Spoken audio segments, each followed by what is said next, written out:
ಬಿಡದಿ ಹೋರಾಟಕ್ಕೆ ಇವತ್ತು ಕುಮಾರಸ್ವಾಮಿ ಅವರು ಎಂಟ್ರಿ ಕೊಡ್ತಾ ಇದ್ದಾರೆ. ದೆಹಲಿಯಿಂದ ಬೆಂಗಳೂರಿಗೆ ಬಂದಿರೋ HDK ಬೆಳಗ್ಗೆ ಬಿಡದಿಗೆ ಭೇಟಿ ನೀಡ್ತಾರೆ ಕೇಂದ್ರ ಸಚಿವ. ರೈತ ಮುಖಂಡರ ಜೊತೆ ಕುಮಾರಸ್ವಾಮಿ ಚರ್ಚೆಯನ್ನ ಮಾಡ್ತಾರೆ. ಮುಂದಿನ ಹೋರಾಟದ ರೂಪರೇಷದ ಬಗ್ಗೆ ಚರ್ಚೆ ಆಗುತ್ತೆ. ರೈತರಿಗೆ ಕಾನೂನು ನೆರವು ಕೂಡ ನೀಡ್ತಾ ಇದೆ JDS.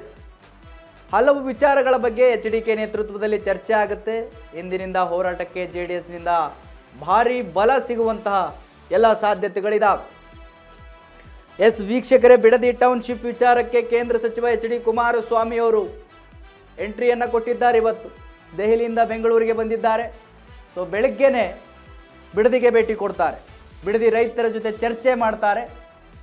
ಮುಂದಿನ ಹೋರಾಟ ಹೇಗಿರಬೇಕು, ನಿಮ್ಮ ಜಮೀನನ್ನು ಉಳಿಸ್ಕೊಳ್ಳೋದಕ್ಕೆ ನೀವೇನು ಮಾಡಬೇಕು, ಶಾಂತಯುತವಾಗಿ ಹೋರಾಟ ಇರಲಿ ಅನ್ನುವಂಥದ್ದೇ ಇರುತ್ತೆ. ಯಾಕಂತ ಹೇಳಿದ್ರೆ ಮೊನ್ನೆ ಕೂಡ ಒಂದು ವಿಡಿಯೋವನ್ನು ಅವರು ಸೋಷಿಯಲ್ ಮೀಡಿಯಾದಲ್ಲಿ ಬಿಟ್ಟಿದ್ದರು. ನಿಮ್ಮ ಜಮೀನನ್ನು ನಿಮ್ಮದಾಗಿಸ್ಕೊಳ್ಳಿ, ಬಟ್ ಹೋರಾಟ ಶಾಂತಿಯುತದಿಂದ ಇರಲಿ ಅಂತ ಹೇಳಿದರು. ಸೊ ಆ ಕಾರಣಕ್ಕೆ ಇವತ್ತು ಅವರೇ ಖುದ್ದಾಗಿ ಬಂದು ರೈತರ ಜೊತೆ ಚರ್ಚೆಯನ್ನು ಮಾಡ್ತಾರೆ. ಯಾಕಂದರೆ ಹಲವು ರೈತರ ಮೇಲೆ ಕೊಲೆ ಕೇಸ್ ಅನ್ನು ಹಾಕಲಾಗಿದೆ.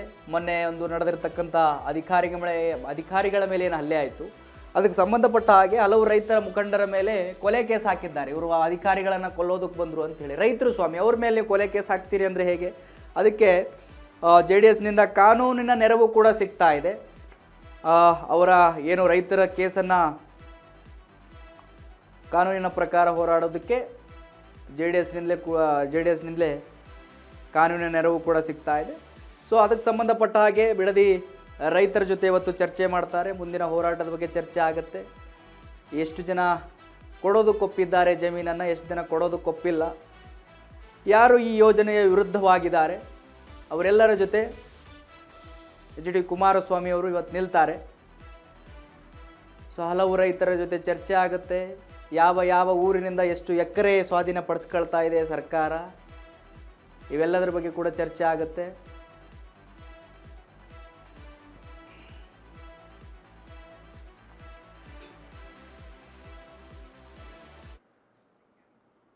ನೋಡಿ, ಬಿಡದಿ ಟೌನ್ಶಿಪ್ ವಿಚಾರದಲ್ಲಿ ಸರ್ಕಾರ ಬೃಹನ್ ನಾಟಕ ಮಾಡ್ತಾ ಇದೆಯಾ ಅಂತ ಹೇಳಿ ದೊಡ್ಡ ಪ್ರಶ್ನೆಗಳು ಕಾಡ್ತವೆ. ಯಾಕಂತ ಹೇಳಿದ್ರೆ ಒಂದು ಕಡೆ ಸಮಿತಿ ರಚನೆ ಅಂತ ಹೇಳುತ್ತೆ, ಇನ್ನೊಂದು ಕಡೆ ಅಧಿಸೂಚನೆ ಹೊಡಿಸ್ಬಿಡುತ್ತೆ, ನೋಟಿಫಿಕೇಶನ್ ಹೊಡಿಸಿದೆ. ನೋಡಿ, ಬಿಡದಿ ಟೌನ್ಶಿಪ್ ವಿಚಾರದಲ್ಲಿ ಸರ್ಕಾರದ ಬೃಹನ್ ನಾಟಕನ ದೊಡ್ಡ ಪ್ರಶ್ನೆ ಇದು. ಯಾಕಂತ ಹೇಳಿದ್ರೆ ನಿನ್ನೆ ತಾನೇ DK ಶಿವಕುಮಾರ್ ಅವರು ಏನು ಪ್ರೆಸ್ ಮೀಟನ್ನು ನಡೆಸಿ, ನೋಡಿ ಸಮಿತಿ ರಚನೆ ಮಾಡ್ತೀನಿ, ಆ ಸಮಿತಿ ಏನು ಹೇಳುತ್ತೆ ಅದರ ಪ್ರಕಾರ ನಾನು ಮುಂದುವರಿತೀನಿ ಅಂತ ಹೇಳಿದರು. ಇನ್ನೊಂದು ಕಡೆ ಈ 3 ರಿಂದ 4 ಗ್ರಾಮಗಳಿಗೆ ನೋಟಿಫಿಕೇಶನ್ ಹೊರಡಿಸಿದ್ದಾರೆ ಭೂ ಸ್ವಾಧೀನಕ್ಕೆ. ಹೀಗಾದರೆ ಹೇಗೆ ನಂಬೋದು? ಬಿಡದಿ ಟೌನ್ಶಿಪ್ 2ನೇ ಹಂತದ ಅಧಿಸೂಚನೆ ಬಿಡುಗಡೆ ಆಗಿದೆ ನಿನ್ನೆನೆ. ಸಮಿತಿ ರಚನೆ ಬಗ್ಗೆ ಚರ್ಚೆ ಅಂತ ಹೇಳಿದರು DK ಶಿವಕುಮಾರ್ ಅವರು. ಬಟ್ 3-4 ತಿಂಗಳು ಮುಂದೂಡ್ತೇವೆ ಈ ಒಂದು ಯೋಜನೆ ಅಂತ ಹೇಳಿದರು.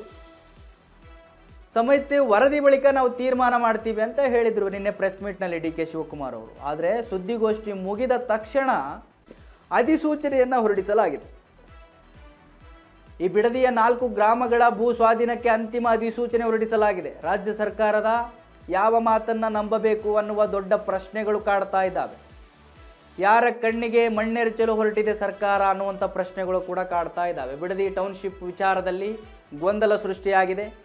ನಿನ್ನೆನೇ DK ಶಿವಕುಮಾರ್ ಅವರು ಸುದ್ದಿಗೋಷ್ಠಿಯಲ್ಲೇ ಹೇಳಿದರು, ನೋಡಿ ನಿಮ್ಮ ಜಮೀನನ್ನು ನಾನು ಬಲವಂತವಾಗಿ ತೆಗೆದುಕೊಳ್ಳುವ ಅವಶ್ಯಕತೆ ನನಗಿಲ್ಲ, ರೈತರೆಲ್ಲ ನಮ್ಮವರೇ,